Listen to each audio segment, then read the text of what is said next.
My name is Mackenzie, and if you had asked me a year ago where I saw myself at 31, I would have painted a picture of success, comfort, and unshakable security. What I never anticipated was becoming a living warning about how misplaced trust can cost you everything. Just last month, I sold the tech company I built from scratch for an incredible $20 million, 0 cents. With that windfall, I was ready to make one of my biggest dreams come true, placing a $10 million, 0 cents cash offer on my ideal home, a sleek, modern sanctuary perched above the city. I grew up believing that family was the one thing I could always rely on. Raised by my hardworking single mother Diane, alongside my younger sister Rebecca, I thought the bonds we shared were unbreakable. When it came time to store the cash safely overnight before completing the transaction, I didn't hesitate. I took it to the place that had always symbolized security to me, my mom's house. By morning, both she and my sister were gone, vanishing without a trace, except for a single handwritten note left on the kitchen table. It read, "If you're wondering why I'm smiling, just wait." Before I go any further, let me ask, where are you tuning in from? Drop a comment below, hit that like button, and subscribe if you're curious about how I transformed a devastating betrayal into the most poetic revenge. Let's rewind to where this all truly began. My childhood was anything but glamorous. I grew up in a worn-down two-bedroom apartment nestled in a gritty part of Portland. The wallpaper peeled like sunburned skin, and the persistent smell of mildew from the mold-infested bathroom never really left your nose. Our windows rattled in the wind, and we slept with socks on in winter because the heating barely worked. My mom, Diane, did everything she could. She toiled away double shifts at a dingy local diner, coming home every night with swollen ankles and the unmistakable aroma of fryer grease clinging to her uniform. We lived paycheck to paycheck. Christmas gifts were modest, often secondhand, but wrapped with love. Birthdays were celebrated with homemade cake, usually lopsided but sweet. Vacations? That was a word we didn't even bother to pronounce. From a young age, I realized that if I wanted a different life, I'd have to carve it out myself. While other kids ran off to the park or watched cartoons, I buried my head in textbooks. On weekends, when parties buzzed and laughter echoed from neighborhood houses, I punched the clock at the local grocery store, every dime saved with military precision. The obsession with escaping poverty became my identity. I'll never forget my high school guidance counselor, Mrs. Patterson, who once told me, "Mackenzie, you work like someone's got a knife to your back." And in many ways she was right. What loomed over me wasn't a blade, it was the terrifying idea of staying stuck, repeating the cycle that had defined generations of my family. That obsession paid off when I earned a full scholarship to the Massachusetts Institute of Technology. Even then, I juggled 2 part-time jobs to make ends meet, tutoring underclassmen and shelving books at the campus library until the early hours. Most nights, dinner was a pack of ramen noodles or whatever snacks were left over at free student events. Despite the struggle, I made sure to send a portion of every paycheck home, helping cover bills and groceries for Mom and Rebecca. College became a fog of sleepless nights, dense lecture halls, and endless coding marathons, but I survived and thrived. After graduation, I landed a junior developer job at a small, scrappy tech firm. It wasn't glamorous, but it was a foot in the door. Within 2 years, I built enough connections and confidence to take the leap and launch my own startup. I named it SecureFlow, a company focused on encryption technology designed for high-stakes financial institutions. The early days were brutal. I ran on caffeine, burned through my credit limit, and woke up most mornings in a cold sweat wondering if I'd fail. But I kept going, and by the 3rd year, the tide turned. Big clients signed on, revenue soared, and suddenly I wasn't just surviving, I was winning. Throughout my journey, my relationship with my mother remained layered and often tense.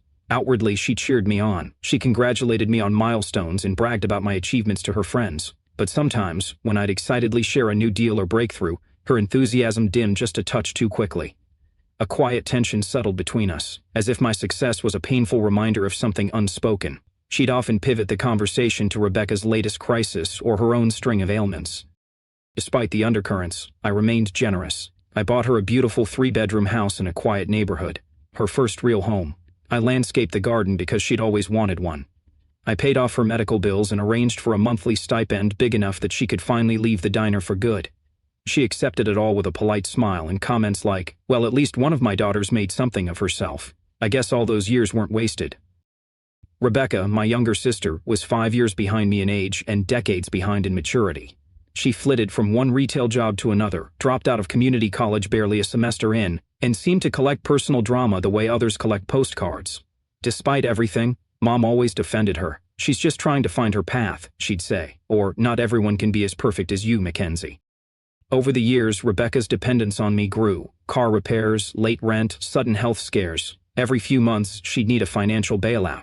I never refused, but I did try to help in more meaningful ways. I offered to pay for career counseling or help her polish a resume. These offers were always met with teary accusations of arrogance, followed by lengthy phone calls to Mom about how I thought I was too good for them now. Last Thanksgiving, I noticed something unsettling. Rebecca kept slipping outside to take phone calls, speaking in hushed tones and glancing nervously around. When I asked about it, Mom quickly jumped in with an explanation. Rebecca was finally dating someone promising, and they were still in the early stages. The topic was quickly changed, but I couldn't shake the feeling that something was off. I ignored it. I didn't want to believe that unease could mean something sinister. Despite the awkward silences and subtle digs, I never questioned their love for me. They were my family. They had always been there. So when I finalized the deal to sell SecureFlow for a life-changing $20 million, 0 cents, they were the first people I called. Mom sobbed on the phone, telling me how proud she was. Rebecca screamed in excitement and immediately asked if this meant I could help fund the boutique she'd been dreaming of for years. I was so caught up in the moment, so high on accomplishment, that I didn't see the shift. I didn't see that their first thought wasn't about celebrating with me. It was about what they could get from me. As the acquisition moved forward, with contracts, lawyers, and due diligence stretching across several stressful months, I kept my eyes fixed on my next goal, the house. A gleaming architectural marvel tucked into the hills, all sharp lines and shimmering glass, with an infinity pool and sweeping city views. It was everything I'd imagined. Listed at $28 million, 0 cents, I planned to make an aggressive $10 million, 0 cents cash offer to stand out. It would be my oasis, a real home finally. With SecureFlow passing into capable new hands, I had more money than I could have ever dreamed of. I had my dream house in reach. I had a loving fiancé, Jason. A grounded, big-hearted environmental engineer who cherished me for who I was, not for what I had. And yet none of that prepared me for how fast it would all unravel. Everything unraveled faster than I could have ever imagined. The moment I stepped into Pacific Northwest Bank to withdraw the $10 million, 0 cents in cash, I didn't yet know I was setting the final piece of a trap, one that would snap shut before I saw it coming. That day remains etched in my mind like a brand. The sterile smell of the private banking suite, the quiet hum of the overhead lights, and the anxious expression on Mr. Thompson's face, the bank's senior private banking manager. Mr. Thompson was a meticulous man, with a receding hairline, circular wire-rimmed glasses, and a perpetually furrowed brow that made him look like he was in a constant state of concern. As he opened the sleek leather portfolio in front of him, he cleared his throat and tapped a silver Mont Blanc pen against the page, visibly uneasy. "Miss Walker, I must strongly advise against this," he said, his voice strained but measured. "In transactions of this scale, a wire transfer is not just the norm, it's the safest and most efficient option." I had anticipated this reaction. Everyone had warned me. But I had my reasons. "I appreciate your concern, Mr. Thompson," I replied calmly. "But this property is highly sought after. There are multiple buyers, and the seller has explicitly stated that a cash offer would not only expedite the process, but secure the deal. He prefers the immediacy of cash, no delays, no banking hiccups." He leaned forward across the polished desk, lowering his voice as if divulging a state secret. "Even if that's the case, we're talking about $10 million in physical currency. That's $20,500 bills. Do you understand what that looks like? It would fill several large duffel bags and weigh well over 200 pounds in total. Just $1 million in that denomination weighs roughly 22 pounds. I nodded, unshaken. "I've done the research," I said. "I'm not planning to stuff it in a backpack and walk down Main Street. I've arranged for private security. 2 guards, fully vetted and armed, will escort me from here directly to the storage location. The money will be secured overnight and delivered straight to the closing meeting. It'll be in my possession for less than 48 hours. He exhaled slowly, still visibly uncomfortable. "I'll need you to sign multiple liability waivers, and it will take 3 business days to assemble that much currency. We'll need to pull from our regional reserve. This kind of withdrawal isn't just rare, it's practically unheard of." "I understand," I said again, resolute. "Let's proceed." That evening, over dinner at our favorite Italian restaurant, a cozy little place tucked behind a florist on Belmont Street, I explained the plan to Jason. He listened in stunned silence, twirling his fork through his forgotten penne alla vodka. When I paused, he set his fork down slowly and met my eyes. "Mackenzie, this is insane," he said softly, brows creased with worry. "You're going to be walking around with $10 million in cash. What if someone follows you? What if something goes wrong?" "I've thought of all that," I replied, trying to reassure him. "Kyle's firm is handling the security. You remember Kyle? He was my lab partner back in college. He runs a private protection agency now. He's assigning 2 of his most experienced guys to the job. They'll accompany me from the bank to my mom's house where the safe is. The money stays there overnight. Jason didn't look convinced. He ran a hand through his dark hair, his telltale sign of stress. Why not use a safety deposit box at the bank? Because they're not large enough to hold that volume of cash, I explain. Plus, I had a state-of-the-art wall safe installed at Mom's a few years ago. Remember when she went through that phase of obsessively collecting porcelain figurines? She was convinced someone was going to steal her limited edition Victorian teacup ladies. That safe could survive a fire and a break-in. He still didn't look convinced. This is just unnecessary. Wire transfers exist for a reason. You're risking too much. I reached for his hand. It's just one night, and then it's over. We'll get the house, start our next chapter. I promise everything will be fine. 2 days later, I stood in a private conference room at Pacific Northwest Bank, flanked by 2 emotionless tellers who began counting out the $10 million, 0 cents. The stacks of cash were sealed in tamper-evident plastic and placed inside 3 large, plain duffel bags. As promised, Kyle had delivered.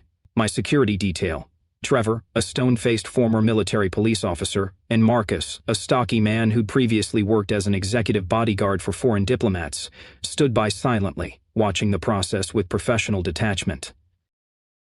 The drive to my mom's house in the suburbs was uneventful. We took a zigzag route, switching lanes at intervals and watching for signs of anyone tailing us. Trevor drove while Marcus sat in the back with me, his hand casually resting near the concealed holster at his hip. When we pulled into the driveway, my mother's reaction was instant. Her eyes widened at the sight of the black SUV and the 2 armed men. Rebecca was already there too, supposedly helping Mom prepare for an upcoming garden club meeting. At the time, it felt like a quirky coincidence. Now, I realize it was a carefully orchestrated setup. "Goodness, Mackenzie," Mom said as Trevor and Marcus began carrying the duffel bags inside. "Is all this really necessary? I mean, $10 million? "I'm not taking any chances," I said simply, directing them toward the home office. The safe was built into the wall, hidden behind a sliding bookshelf, a design touch Mom had insisted on. It was top of the line, fire-resistant reinforced steel, an electronic lock with a biometric override, and enough space to hold the bags with room to spare. As the guards placed the money inside, I noticed Mom and Rebecca standing in the doorway, their eyes glued to the cash. I took it for innocent curiosity, but hindsight shows me it was something much colder, calculated hunger. "We'll be back at 9 a.m. tomorrow," Trevor said as they prepared to leave. "Call immediately if anything feels off." "Thank you," I said, walking them out and locking the door behind them. That night, a strange atmosphere settled over the house. Mom floated around the kitchen, overly cheerful, preparing a dinner of spaghetti and garlic bread as if it were a holiday. Rebecca peppered me with eager questions. What neighborhood the new house was in, whether I'd need a new security system, if I'd have a similar safe installed. As we sat at the table, Mom twirled spaghetti on her fork, her tone deceptively casual. "So, all that money, it's really in cash, not like checks or bank slips?" "Yes, it's physical cash," I said, taking a bite. "Mostly $500 0 cents bills." Rebecca's voice chimed in, unusually high-pitched. "Wait, the bank actually lets you walk out with that much?" "Exactly," I replied. "It took days to arrange, and like you saw, I brought security." Mom nodded thoughtfully. "And the people tomorrow, the ones selling the house, they know they're getting cash? That won't strike them as odd." I shrugged. This isn't some Craigslist listing. At this level, it's not uncommon. The seller specifically wanted cash to avoid delays with lender approvals. Both women went quiet after that, but I didn't recognize their silence for what it really was.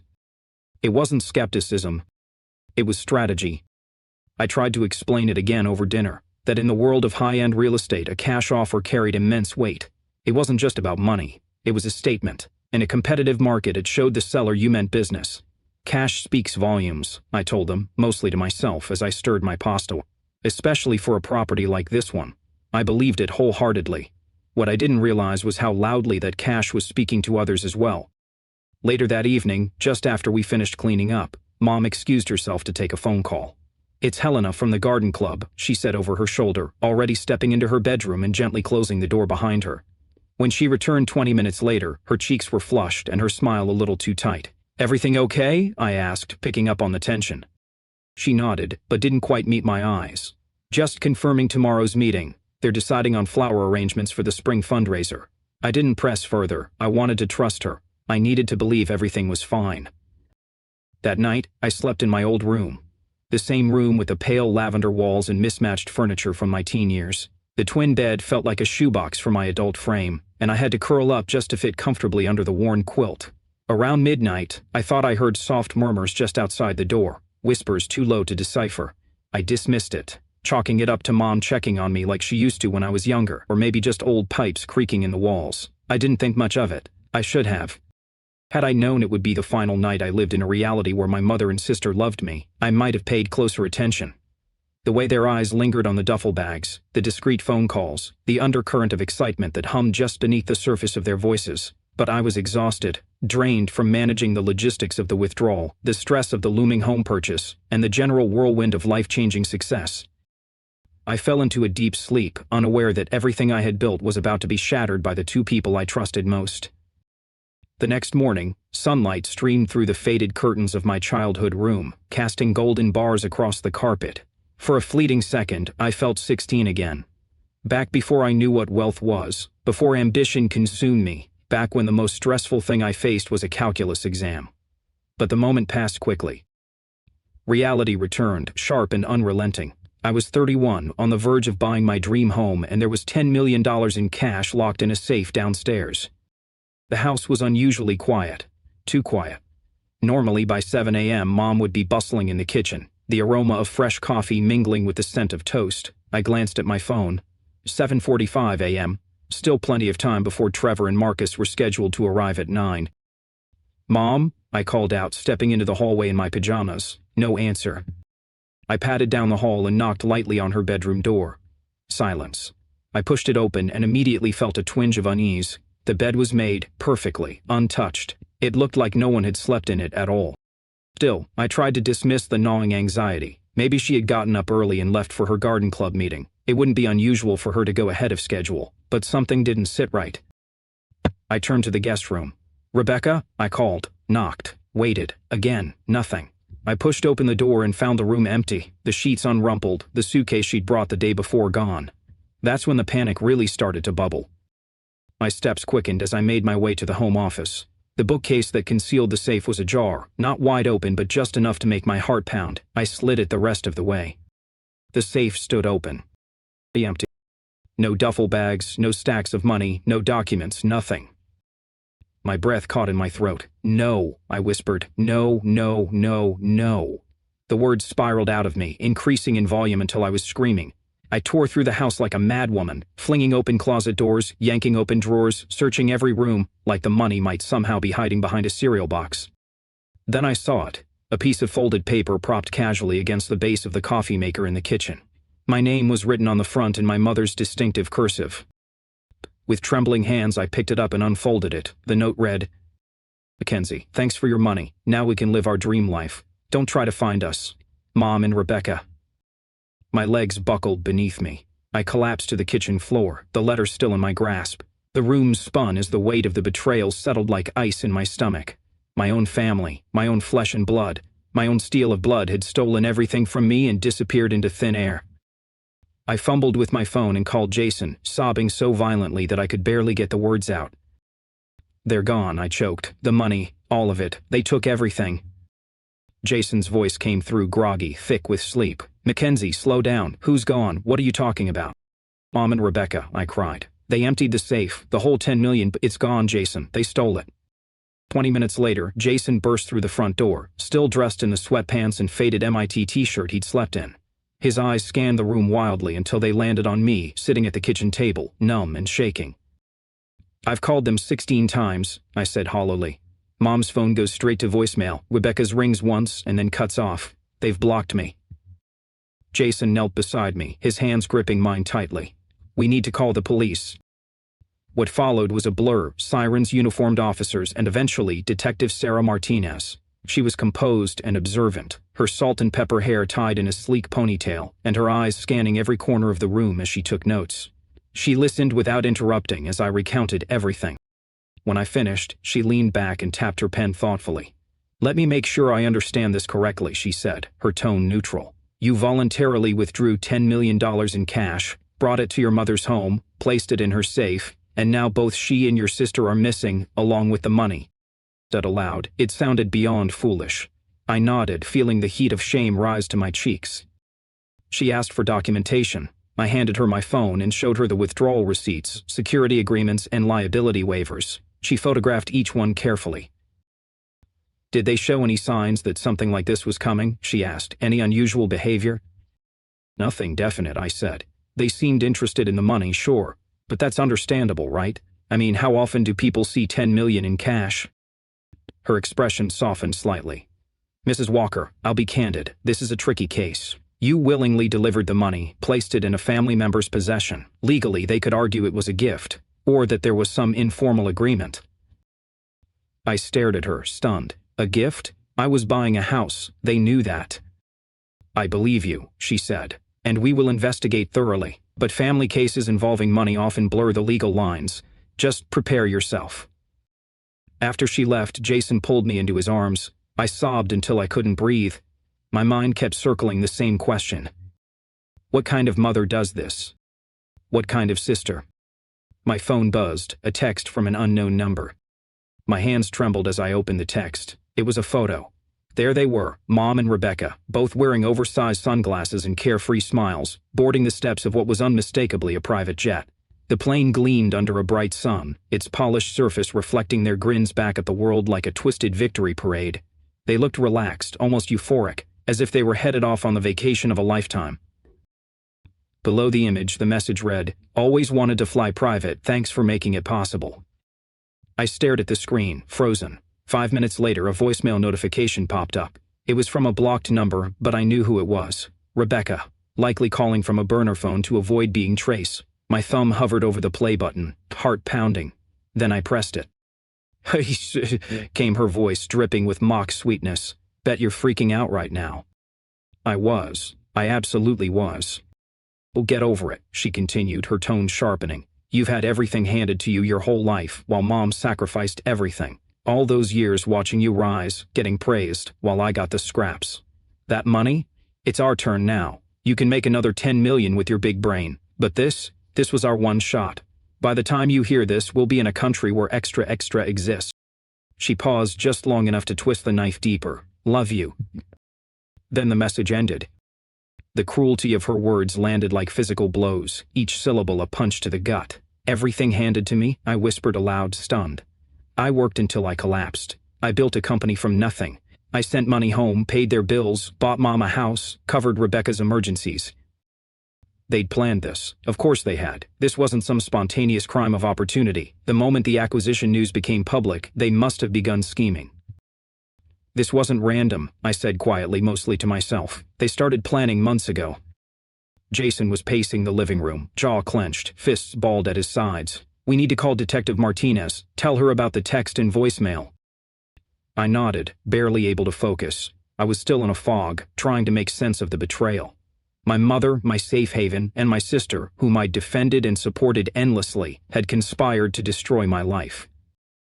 While Jason made the call, a fresh wave of panic surged through me. "The house," I whispered, "the one we're supposed to close on today." I didn't need to finish the thought. Jason stopped pacing. His expression told me he understood. I had intended to pay $10 million, 0 cents in cash that day. Without it, I had no leverage, no time to secure financing. The house would be gone. My dream home, my future. All of it gone. The following days were a blur. Police interviews, phone calls with attorneys, sleepless nights replaying every memory, searching for missed clues. Detective Martinez became a familiar presence in my life. She checked in regularly, always composed, her quiet strength anchoring me in the chaos. 3 days after the theft, she sat at my kitchen table, notepad in hand, her brow slightly furrowed. "We've confirmed they left on a private charter to the Cayman Islands," she informed me. "From there, we believe they took another flight. We're still working on tracing that leg of the journey." "How did they even manage that?" I asked, holding a mug of coffee I couldn't bring myself to drink. "Your sister contacted a charter service 2 weeks ago," she said. "They paid in cash, most likely with your money, and used fake identification, very methodical."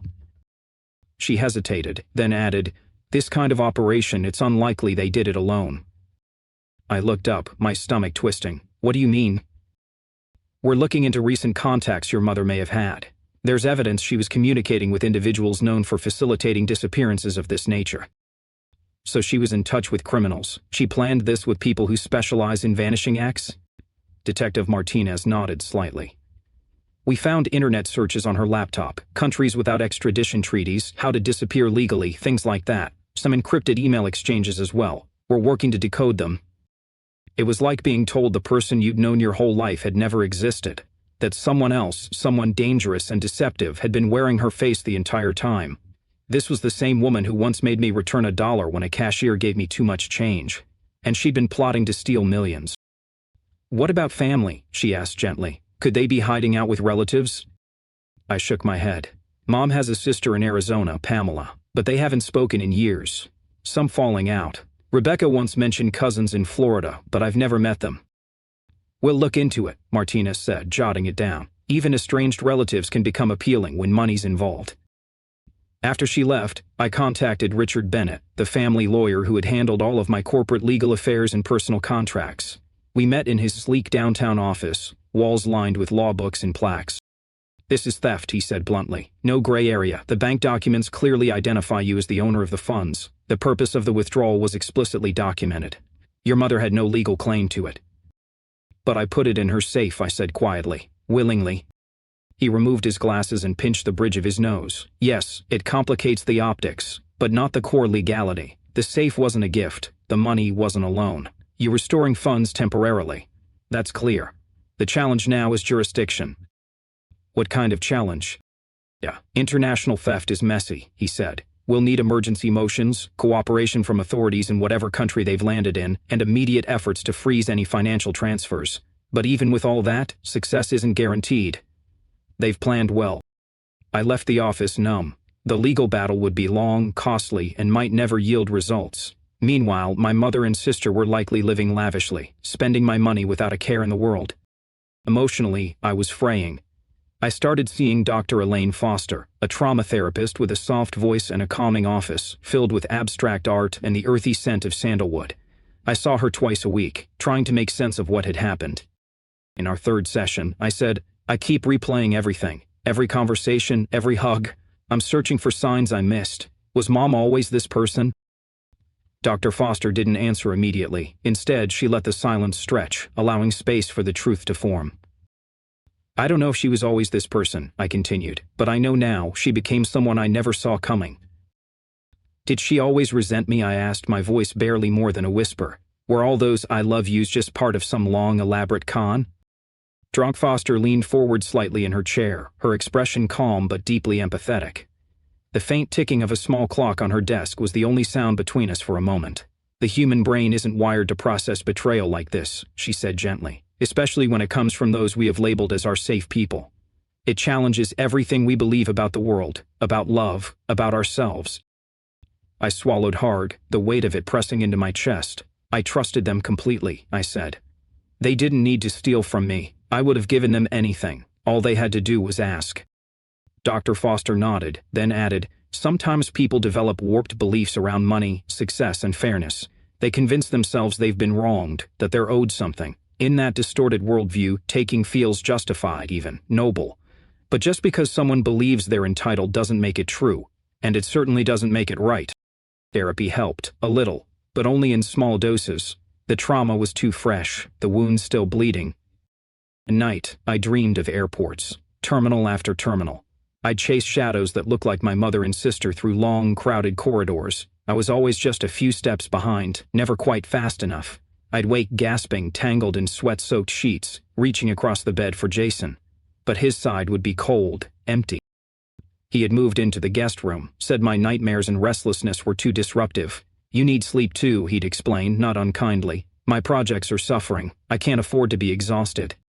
It hurt, but I didn't fight it. One more casualty in a growing pile of losses. Our relationship, once grounded in warmth and mutual respect, was now crumbling under the strain. What started as minor disagreements as to whether I should answer every unknown call, whether I should check my email hourly for updates from law enforcement, grew into heated arguments. Eventually, the silences between us grew long and heavy, thick with things unsaid. You have to start thinking about moving forward, Jason said one night. He stood in the kitchen doorway, watching me as I sat hunched over my laptop, scrolling through security footage sent by Detective Martinez of a woman who might have been my mother at a Singapore hotel. "It's been 4 weeks, Mac," he said gently. "You have to start reclaiming your life." "They stole $10 million from me," I said without looking up. "I know," he replied, rubbing his temples. "But you're letting this consume everything. You're not sleeping, you're barely eating. You turned down the next tech consulting offer." "I can't focus on work right now." "Exactly. That's what I mean. Your entire identity is getting swallowed by this one moment in time. There's more to you than this." But I couldn't make him see that this wasn't just about the money. It was about everything that had come before. My entire history was being rewritten. Every childhood memory, every sacrifice Mom had made for me, now felt tainted. I was questioning the very foundation of who I was.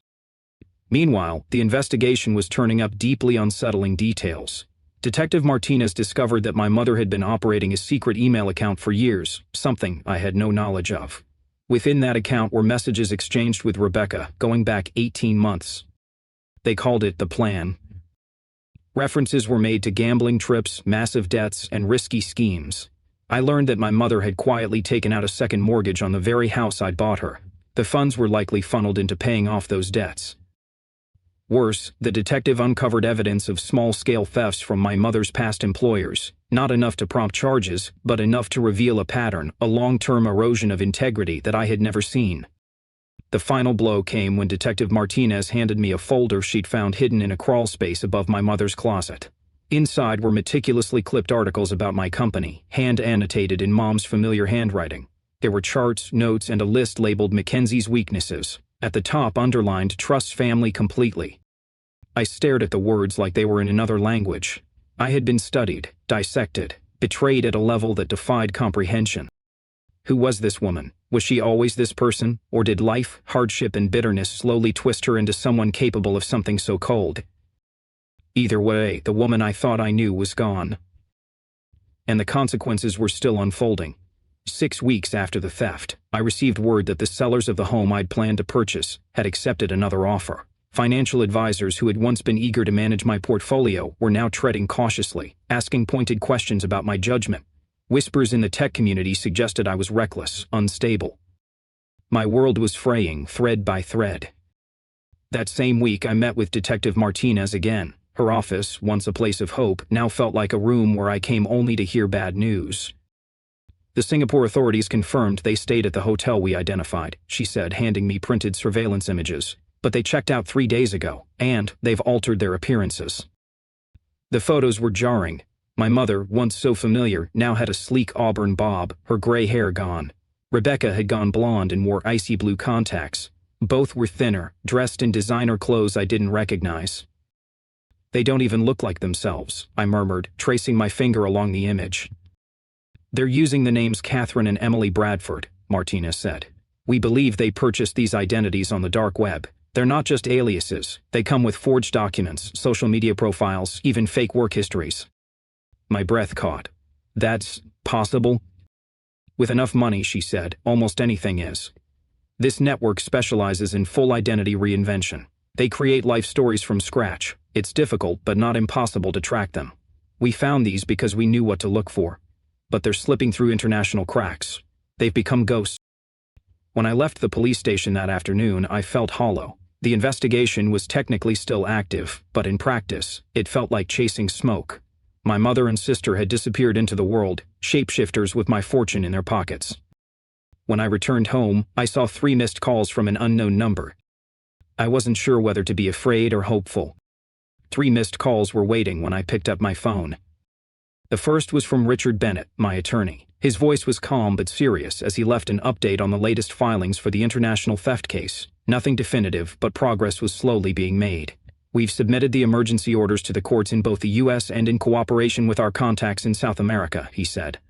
"I'll keep you posted as developments occur." The second voicemail was from Celeste, the real estate agent who had been helping me find a new property after the dream home slipped through my fingers.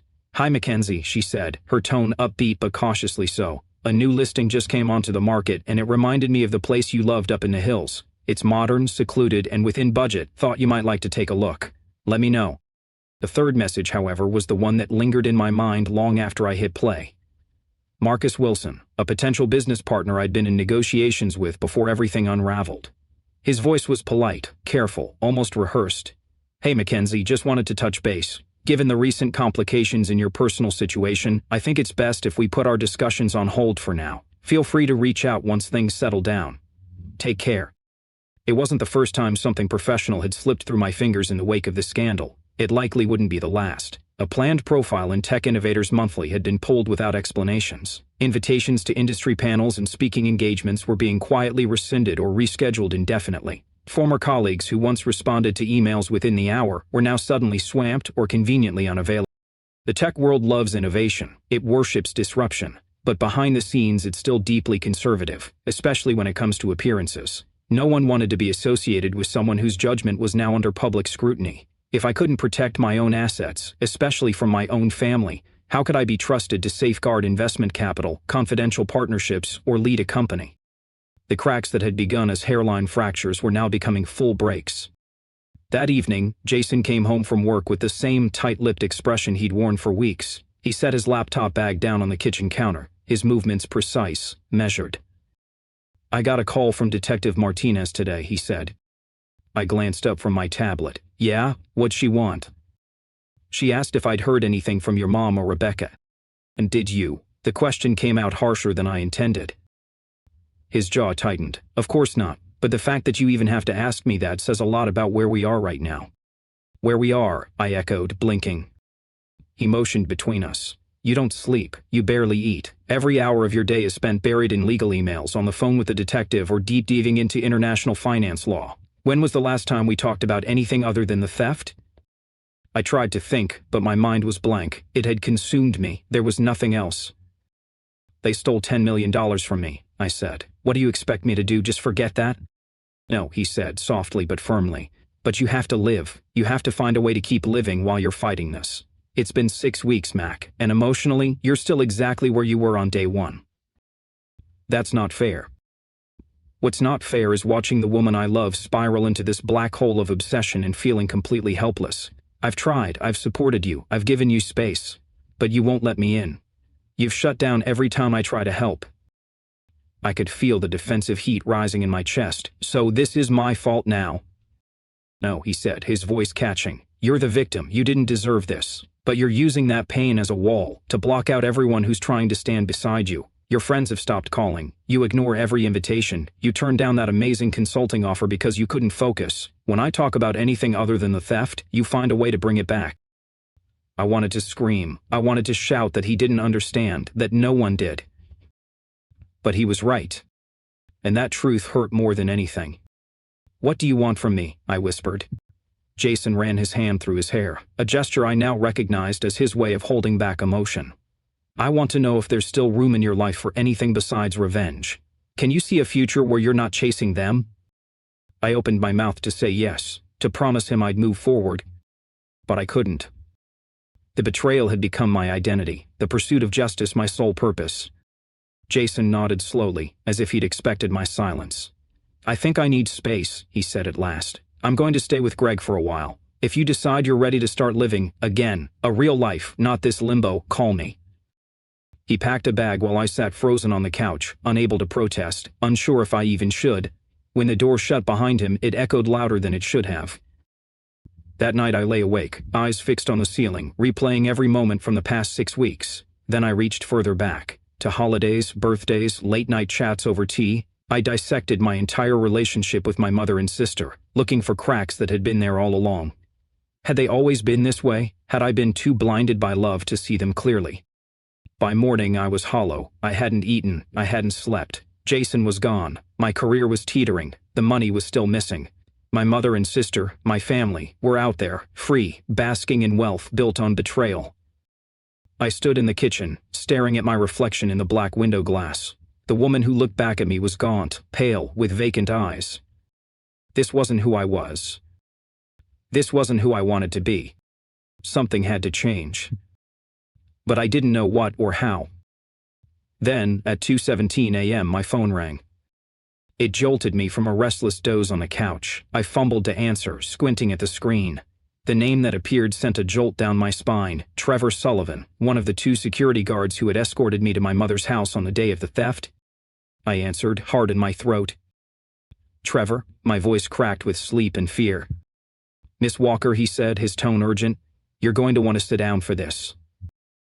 Miss Walker, I apologize for calling at this hour, but I need to speak with you in person immediately.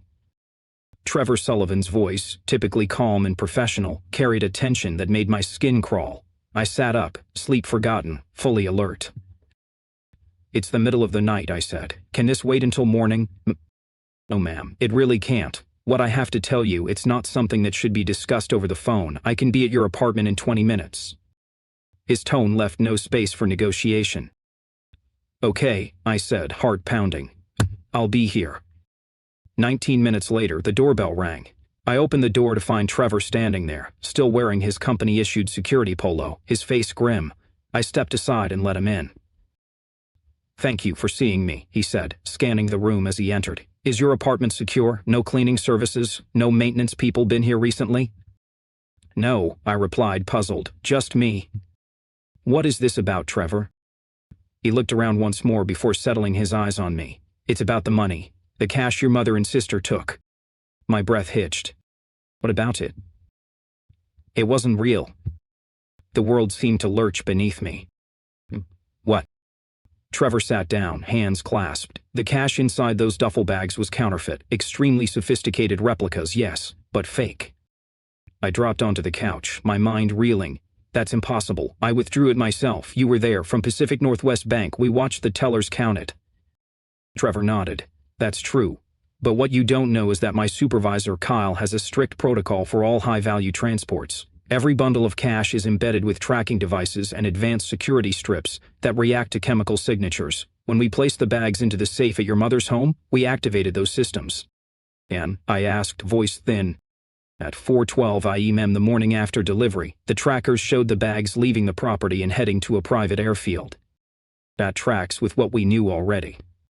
Yes, he agreed, but here's where it gets strange. 2 hours after the duffel bags left the house, our system logged a full chemical signature change in all the currency bundles.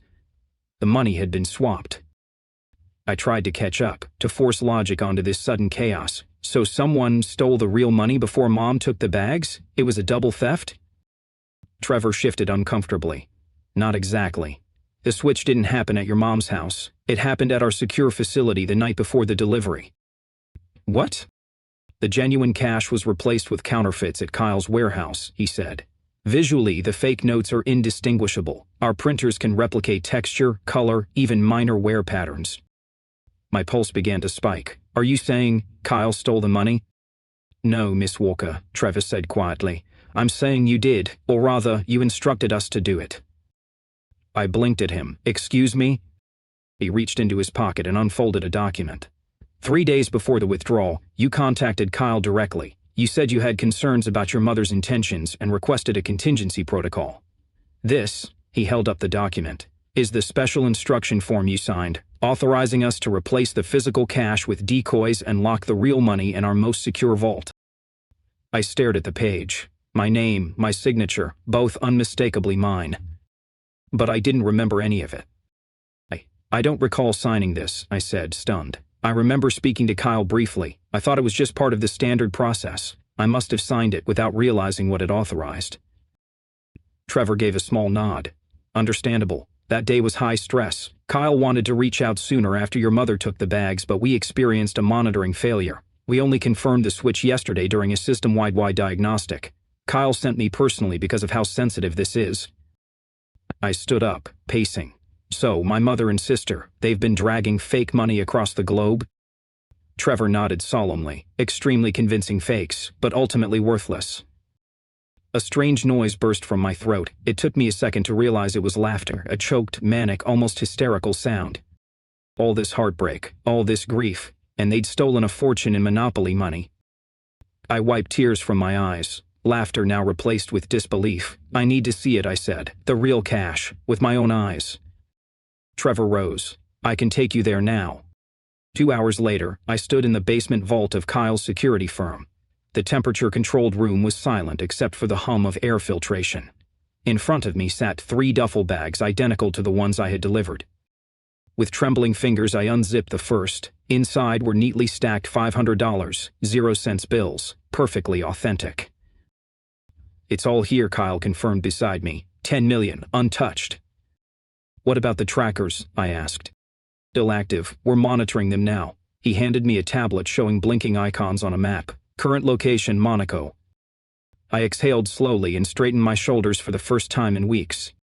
Give me everything, I said. Every stop, every transaction, every location. Kyle raised an eyebrow. If I may ask, what are you planning? I looked up at him and smiled, not the broken, empty smile of someone still mourning, but the sharp, focused grin of someone who had decided enough was enough. I'm taking back control. In the next 72 hours, everything changed. I was no longer a victim. I was building my strategy. I called a war council. Only the people I trusted most. Kyle, for security logistics. Detective Martinez, who was skeptical at first, but convinced once she saw the evidence. Haley Winters, my former COO and one of the most capable minds I knew. And Richard Bennett, who continued to oversee the legal complexity. We met in a conference room at Kyle's headquarters, surrounded by surveillance photos, travel manifests, financial trails. The counterfeit money had served as an inadvertent GPS system, creating a breadcrumb trail across continents. They're following a pattern, I said, pointing to the digital map. Singapore, then Dubai, then Monaco, now Nice. Always five-star resorts, luxury shopping, high-price press night. They're not hiding, Haley observed. They think they won. But they hadn't. They just walked into my trap. They were burning through what they believed was my fortune with a kind of reckless delight that bordered on obscene. According to Haley's detailed analysis of their expenditures, if they continued at the current rate, designer boutiques, five-star hotels, high-end dining, they'd deplete the entire $10 million, 0 cents in less than 18 months. But it's not just about spending, Detective Martinez pointed out, scrolling through a series of flagged posts on a laptop. They're showcasing it. She tapped on a few curated Instagram accounts, photos of champagne flutes clinking in front of ocean views, close-ups of handbags with rare labels, manicured fingers grasping shopping bags from Milan and Monaco. Faces were never shown, but I recognized my mother's hands, the slight crook in her index finger. Rebecca's posture, hip jutted, shoulder relaxed, was unmistakable. They want me to see this, I said, a revelation hardening into certainty. They're performing for me. They think I'm watching, and they want to rub it in. Which gives us a tactical advantage, Kyle said. They're following patterns, predictable behavior. Based on recent tags and locations, our projections say they're heading to Milan next. Ita, I asked. Within 3 days, Haley responded, eyes on her tablet. They've already booked a flight under their aliases. We also uncovered a reservation at the Palazzo Pieri, one of the most exclusive hotels in the city. Then that's where we'll intercept them, I said, the resolve in my voice surprising even me. I want to be there when they realize what they actually stole. The operation took shape with surgical precision. Richard Bennett coordinated with Italian legal authorities, emphasizing the implications of counterfeit currency flooding their economy. Detective Martinez liaised with Europol to ensure we had jurisdictional clarity. Kyle's team secured the hotel floor directly across from my mother and sister's suite. 5 days later, I boarded a first-class flight bound for Milan, Haley seated beside me as we combed through our final checklist. Are you nervous? She asked as the plane began its descent over the Italian Alps. I considered the question carefully, then shook my head. No, I said with complete honesty. I'm ready. Milan greeted us with balmy breezes and a sky so pristine it seemed artificial. We set up our temporary command center in a suite within walking distance of the palazzo. Kyle's surveillance confirmed their check-in that morning. They'd made a reservation for 2 at La Scalara, Detective Martinez told us later that afternoon, referencing an upscale restaurant known for its discretion and elegance. Private booth, champagne on ice, 8:00 p.m. Perfect, I said, reviewing the floor plan of the restaurant. We'll make contact there, enough public presence to discourage theatrics, but intimate enough for confrontation. Just remember, Richard added, adjusting his tie nervously, once you confirm the counterfeit bills are in their possession, our Italian partners will move in. Don't push them too hard.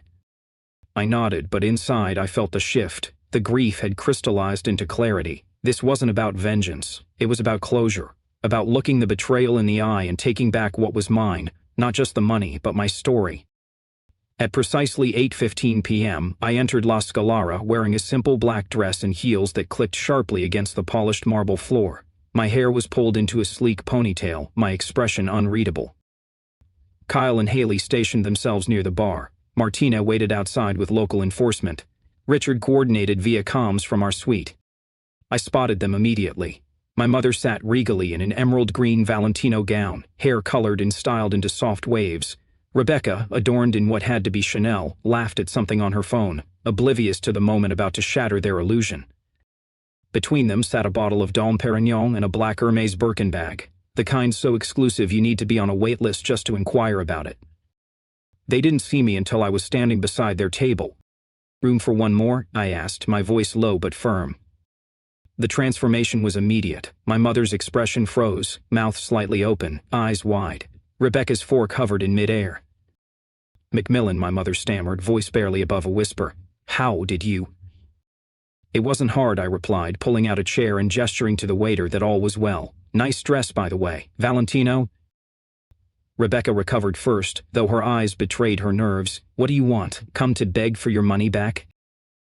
I smiled, not the broken, strained smile of the betrayed, but one of quiet assurance. "Actually, I came to ask how you're enjoying it. Is it everything you imagined?" My mother narrowed her eyes. "What kind of game are you playing?" "No game," I said calmly. "Just curiosity. $10 million. That's a lot of champagne and shoes. Has it been worth it? The lies, the betrayal, becoming fugitives?" Rebecca rolled her eyes. "Spare us the guilt trip. You'll make another $10 million next year. This was our only shot." "The life you think you deserve?" I asked softly. "What is that, exactly?" "Freedom," my mother said, straightening in her seat. "Freedom from always scraping by. From watching you thrive while you, what?" I cut in. "Lived in the home I paid for, took the allowance I deposited every month, called every time you ran into trouble?" Their silence was damning. I reached toward Rebecca's bag. She flinched. "Relax," I said, withdrawing a stack of crisp $500, 0-cent bills. I held them up to the light, letting the soft glow reveal the truth. "Do you know what's special about these?" I asked. They shook their heads, visibly rattled. "They're rare. Most people never see one. That makes them the perfect candidate for counterfeiting, 'cause no one questions what they don't recognize." I tilted the bill, revealing the absence of a watermark. "These," I said, dropping the stack onto the table, "are expertly crafted fakes. Every last one of them." My mother went pale. "What are you talking about?" "The money you stole," I said slowly, savoring the moment, "was never real. The real $10 million is safe, in a vault, and you've just spent 6 weeks parading through Europe with paper that's going to land you in a prison cell." Their horror was exquisite. "It's fake," I said, letting the finality of the words settle between us. "Every single bill in those bags is worthless." Rebecca snatched the stack from my hand, her movements frantic and disbelieving. "You're lying," she snapped. "We've been spending it for weeks."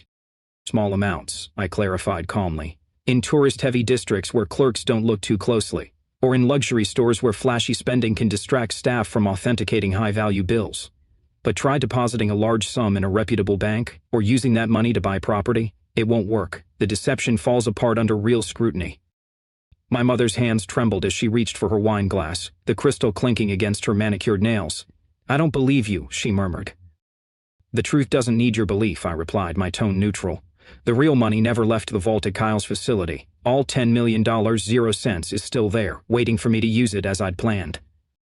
"That's impossible," Rebecca hissed, her eyes wide with panic. "We took it. We saw the bags. We opened the safe." "Yes, you did," I agreed, nodding, "after I had the real money swapped with counterfeit bills. High-quality fakes, sure, but fakes nonetheless." I leaned forward, locking eyes with both of them. "Did you really think I would stash that much money in a residential safe without a contingency?" I suspected something wasn't right. I didn't want to believe it would be you, but I protected myself anyway.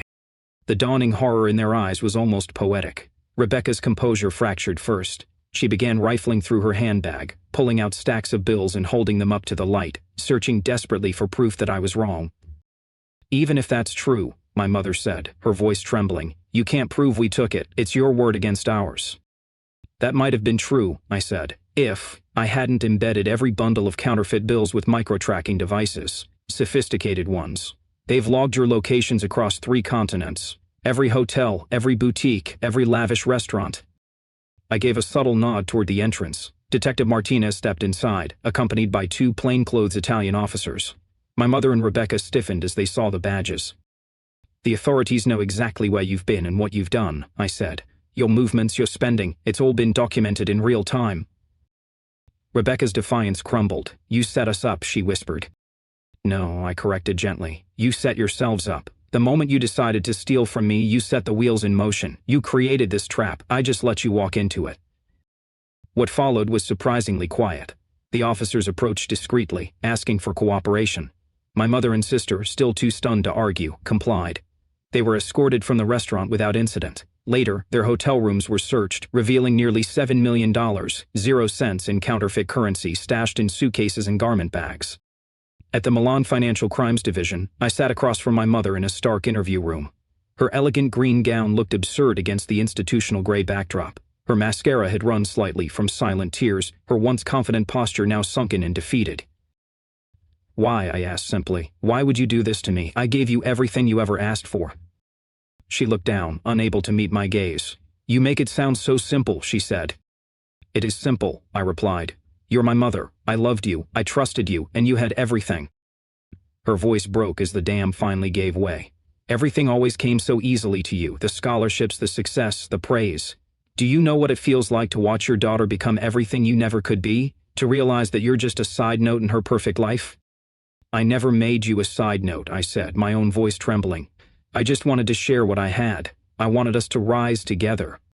"On your terms," she shot back bitterly. "Your rules, your money, always with conditions. Even your generosity came with judgment." I sat with that for a moment, wondering if any part of her perception had truth. Had I been too rigid in the way I helped? Had my success unintentionally cast a shadow over their lives? Maybe. But that didn't justify months of deceit. It didn't excuse betrayal. "That's not a reason to plan a heist," I said finally. "That's a reason to ask for space, for honesty. What you did, it's something else, entirely."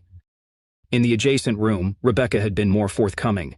Hoping for leniency, she told Detective Martinez how the plan had begun shortly after they heard about my company's acquisition. They researched how to disappear with cash, practiced using the safe when I wasn't home, and invented the garden club meeting as a cover. Eventually, charges were filed across multiple countries: theft, fraud, possession, and distribution of counterfeit currency. My mother received a 5-year sentence. Rebecca, younger and more cooperative, got 3 years with potential parole after 18 months. Whether to press charges had torn me up. Richard and Martinez strongly urged me to move forward. They argued that without consequences they'd simply target someone else. In the end, I agreed. But I refused to submit victim impact statements that could extend their sentences. "They've already lost everything that matters," I told Richard. "Their freedom, their reputation, their connection to me. That's punishment enough." 3 months after Milan, I closed on a new home. Not the glassy modern palace I'd once obsessed over, but a cozy, sun-dappled house nestled on a wooded hillside. It had fewer rooms but deeper peace. Wrap-around porches, weathered beams, and the kind of quiet that wraps around you like a soft blanket. Jason had returned too. Our time apart had given him perspective. My calm during the confrontation reminded him of who I truly was. We went back to basics: weekly date nights, shared meals, and a standing appointment with a couples therapist. "You know what's ironic?" I said to him one evening as we watched the sun dip behind the trees. "If they just asked me, I wouldn't have given them $10 million, 0 cents. But I would have helped. Enough to build something real." He pulled me closer. "Some people can't ask, they only know how to take. Asking means admitting you need someone." "I may never understand it fully," I said, "but I'm learning to live with the questions." I was. The nightmares had quieted. I'd launched a consulting firm, advising startups without the crushing weight of CEO life. I was reconnecting with old friends, learning to trust again, slowly and cautiously. That sense of peace wasn't just internal, it echoed through my life like a quiet refrain. I started mentoring young tech entrepreneurs, something I hadn't had time for during my startup grind. Sharing my hard-won wisdom helped me feel rooted again, part of a larger story than just my own chaos. Local colleges invited me to guest lecture. I returned to MIT to speak at a Women in Tech panel, greeted with applause and admiration. My ordeal, rather than diminishing me, had granted a strange credibility, a badge of survival in a cutthroat world. Even the tabloids, which had initially spun my story as a humiliating scandal, began publishing more sympathetic narratives. The daughter betrayed angle turned into stories of resilience, strategic thinking, and poetic justice. I didn't seek vindication in the press, but it felt good to know the world saw what I had endured and how I had risen from it. Jason and I continued rebuilding our bond. We weren't the same people we were before the theft, but maybe that was a good thing. Our love had weathered fire and come out tempered, stronger in quiet ways. We'd learned not to take each other's presence for granted. Some nights we'd sit on the porch, wrapped in blankets, sipping hot cider, watching deer wander through the woods. I found comfort in those moments, in stillness, in not needing to chase or fix or outmaneuver anyone. Forgiveness was slower.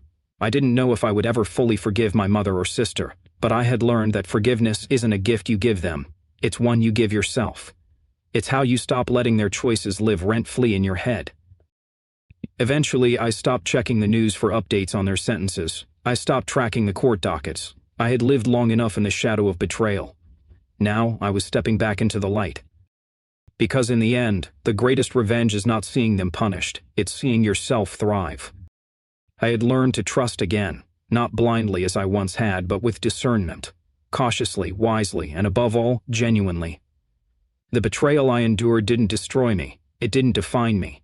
Instead, it carved a deeper understanding of myself and the world around me. It didn't break who I was, it revealed who I could become. You know, Jason said, his voice soft in the hush of early evening, most people would have fallen apart after what you went through. But not you, you turned it around. You're stronger now than you were before. I watched the last amber light slip beneath the horizon. The sky dimmed, but I felt clear. Not stronger, I said quietly, just more. And what mattered wasn't the stolen money. It wasn't even the hard-won justice. What mattered was knowing I had survived heartbreak and betrayal without becoming hardened, that I had chosen integrity when vengeance was within reach, that I still believed in rebuilding, even when everything had fallen apart. In the stillness of that moment, I felt something unexpected, gratitude, not for the pain, but for the clarity it brought. I saw who truly stood by me. I discovered strength I hadn't known I possessed, and I realized that trust, even when shattered, could be reforged stronger, steadier, more honest than before. I've shared my story not to indulge curiosity about scandal or money, but for those who faced betrayal in their own lives. Yours might not have involved millions or headlines, but pain is pain, and if there's one thing I've learned, it's this: betrayal reveals everything about the betrayer and nothing about your worth.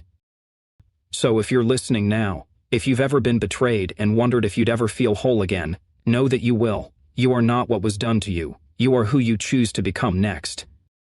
Have you faced a betrayal that changed you for the better? I'd love to hear your story. Share it in the comments. And if this message resonated with you, please like and subscribe. This community is built on healing, growth, and rewriting our stories with courage. Until next time, trust wisely, but never stop trusting completely.